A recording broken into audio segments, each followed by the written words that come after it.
Hi friends, welcome to my channel. ఈరోజు వీడియోలో నేను బ్రెడ్తో ఒక స్వీట్ రెసిపీ చేశానండి. చాలా ఈజీ అండి.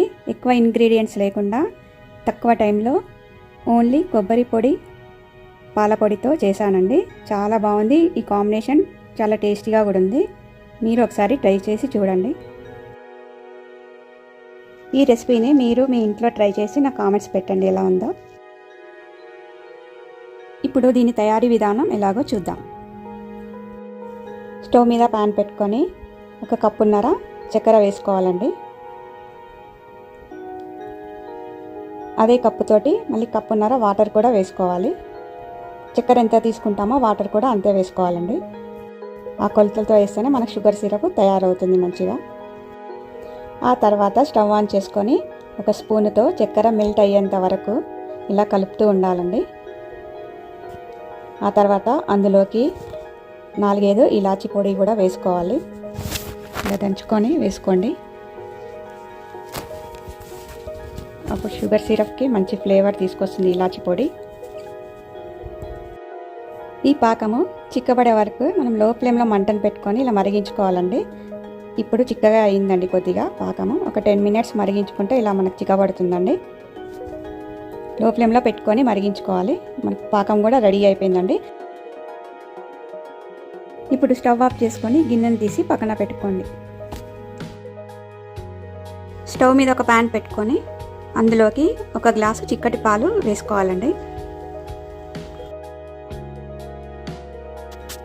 ఇప్పుడు ఇందులోకి 3 చెంచాల పాల పొడిని కూడా వేసుకొని ముద్దలు లేకుండా కలుపుకోవాలండి.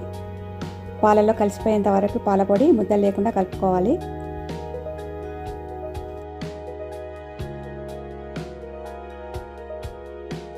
ఆ తర్వాత స్టవ్ ఆన్ చేసుకొని ఈ పాలను బాగా మరిగించుకోవాలండి.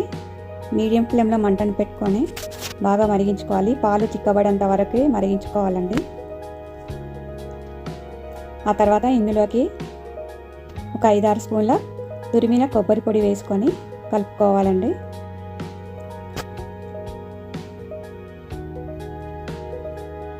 ఇలా దగ్గరికి అయ్యేంత వరకు హై ఫ్లేమ్లో మంటను పెట్టుకొని అందులోకి కలర్ కోసము కుంకుమ పువ్వు పాలు కూడా వేసుకోవాలి. ఇలా వేసుకొని బాగా కలుపుకొని హై ఫ్లేమ్లో మంటను పెట్టుకొని ఈ కొబ్బరి పొడి పాలు చిక్కబడేంత వరకు దగ్గరికి అయ్యేంత వరకు ఇలా కలుపుతూనే ఉండాలండి. ఇలా కొబ్బరి పొడి ఇలా ముద్దలా వచ్చింది కదా. ఇప్పుడు స్టవ్ ఆఫ్ చేసుకొని పక్కన పెట్టుకోండి. నేను ఇక్కడ 8 బ్రెడ్ స్లైసెస్ తీసుకున్నానండి.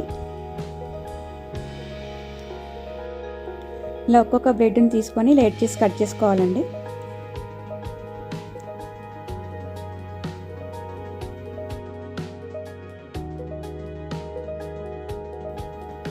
అన్ని బ్రెడ్ స్లైసెస్ కూడా ఇలాగే కట్ చేసి పెట్టుకోవాలి.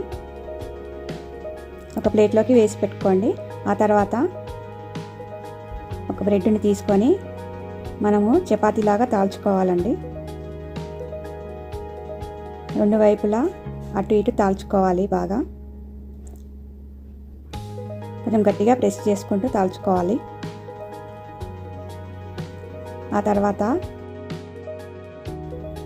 తర్వాత బ్రెడ్ అంచులకి వాటర్ తీసుకొని కొద్దిగా ఇలా అద్దుకోవాలండి.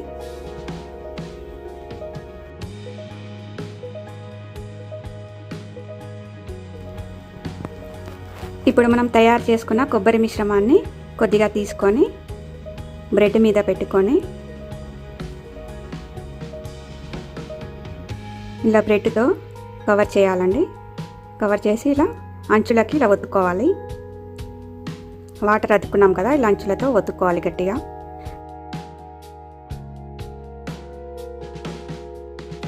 అన్నిటినీ ఇలాగే తయారు చేసి ప్లేట్లో వేసుకొని పెట్టుకోండి. ఇప్పుడు స్టవ్ ఆన్ చేసుకొని ఒక ప్యాన్ పెట్టుకొని డీప్ ఫ్రైకి సరిపడా ఆయిల్ వేసుకొని బ్రెడ్ పీసెస్ని ఒక్కొక్కటిగా వేసుకొని డీప్ ఫ్రై చేసుకోండి. లైట్ బ్రౌన్ వచ్చేంత వరకు ఫ్రై చేసుకోవాలి. ఇలా ఫ్లిప్ చేసుకుంటూ 2 వైపులా కాల్చుకోవాలి. మంటను హై ఫ్లేమ్లో పెట్టుకొని ఇలా 2 సైడ్లో బ్రౌన్ కలర్ వచ్చేంత వరకు తిప్పుకుంటూ కాల్చుకోవాలి.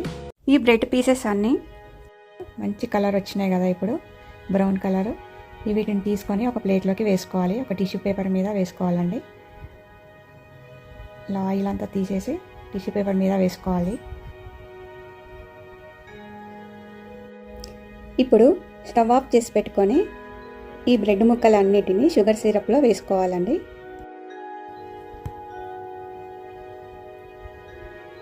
అన్నీ వేసుకొని మంటను మీడియం ఫ్లేమ్లో పెట్టుకొని ఒక 10 to 15 మినిట్స్ ఇవి కొద్దిగా సాఫ్ట్గా అయ్యే వరకు ఉడికించుకోవాలండి.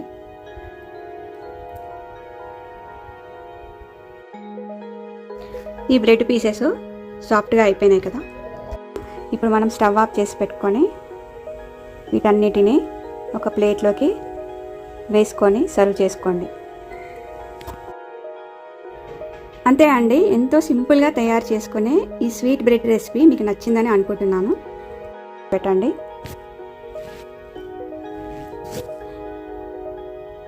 చూడండి, సాఫ్ట్గా స్వీట్స్ అంటే ఇష్టపడేవారు ఇలా ట్రై చేసి ఒకసారి చూడండి, మీకు ఖచ్చితంగా నచ్చుతుంది. అప్పుడప్పుడు మనకు బ్రెడ్ ముక్కలు మిగులుతాయి కదండి ఇంట్లో, ఇలా తక్కువ టైంలోనే ఎక్కువ ఇంగ్రీడియంట్స్ లేకుండా మనం ఈజీగా చేసుకోవచ్చండి. చూడండి ఎంత సాఫ్ట్గా ఉందో. ఈ కాంబినేషన్ చాలా బాగుందండి. టేస్ట్ చేస్తే మీరు ట్రై చేయండి ఒకసారి. మీకు కనుక నా ఛానల్ నచ్చినట్లయితే please subscribe, like and share చేయండి.